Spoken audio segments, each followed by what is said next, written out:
The first generation Audi R8. What a fucking fantastic sports car. But you know what is even more fantastic? That this is not that kind of a sports car which will break every time you go on a longer journey with it. Some people, of course not poor people, use this car even as a daily driver. So I would describe this R8 as a more reliable sports car. This Audi R8 was available from 2007 to 2015. The convertible Spyder version came in 2010. The interior build quality is very good. The seats, the dashboard and even the door panels are covered in leather. Also, the used materials are top quality materials, so the leather is real leather. The aluminium or the carbon parts are made from real aluminium or carbon. However, despite of the great build quality, some of the owners complained about slight rattling noises from the interior. The body of this car is made from aluminium, which is great because it's light and it doesn't rust. However, the early production cars can have problem with the corrosion on the edges of the body panels, so even the aluminium can corrode in a very specific way. Despite of this, the quality of the paint job should be very good. Usually, all the cars have at least 4 or 5 common problems which are not related to the engine or transmission, and they are also not really expensive to fix. This R8 has only 2 common problems. Yes, that's right, only 2. The first problem can be with the air condition compressor, which can break.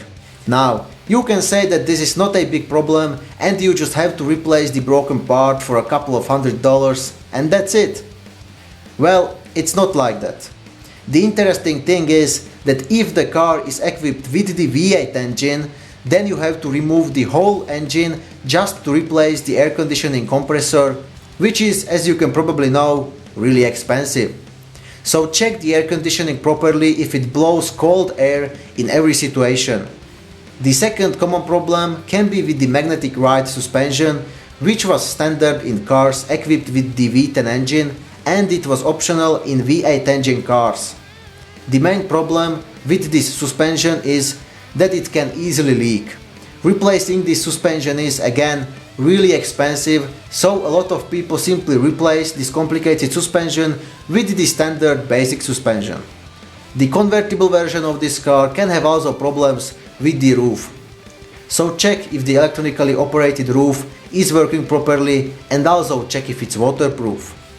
The standard equipment of this R8 was not bad, however there was also the optional equipment which included, for example, the carbon side blades, special leather color combinations, parking camera, carbon ceramic brakes, Bang & Olufsen sound system, full LED headlights from 2010 and even the heated seats. Remember that the maintenance of this car is really expensive. The tires, brakes, electronics, simply every single part for this car is expensive. Also, the important thing is to choose a car which is in possibly the best condition and which has the best regular maintenance history. The facelifted version of this R8 was made from 2012.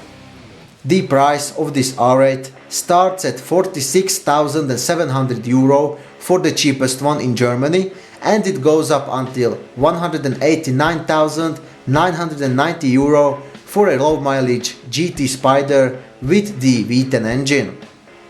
Now let's check out the engines. This R8 was available with only 2 petrol engines, the 4.2 liter FSI V8 and the 5.2 liter FSI V10.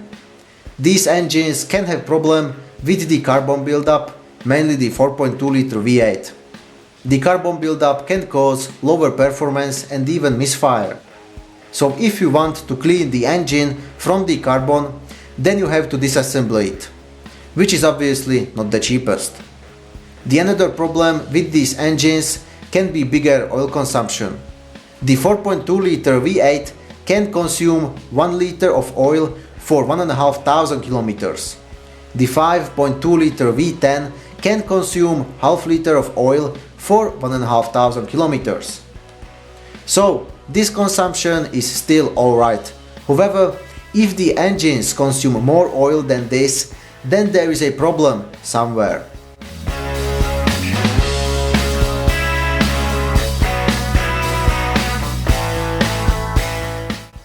You have to change the oil in the engine after 8,000 kilometers. The engines are equipped with timing chain, which is usually alright. You can choose the manual 6-speed gearbox, which is reliable. However, in this case the clutch can be worn after 60,000 kilometers. Then there are two types of automatic transmissions. The R-tronic is a robotized manual sequential gearbox. This is not the best choice because it has a clutch which can be worn even after 25,000 kilometers, and replacing this clutch is really expensive. The S-tronic is a dual clutch automatic gearbox which was available from 2012. This transmission is much more reliable than the R-tronic, but you should check this gearbox properly before buying anyway. It should change gears very fast and smoothly without some kind of a strange noise and hesitation. I recommend to change the oil in the automatic gearbox every 50,000 kilometers. Before buying, check the suspension parts, electronic parts. The car should ride quietly, so it shouldn't make rattling, squeaking or humming noises from the suspension. Check the exterior of the car for various paint defects or corrosion, which can be the sign of the resprayed body. Also check the gaps between the body panels. They should be even on the left and on the right side too. I hope that this information are helpful enough.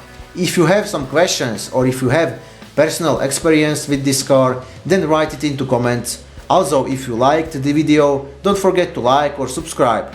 Thanks for watching.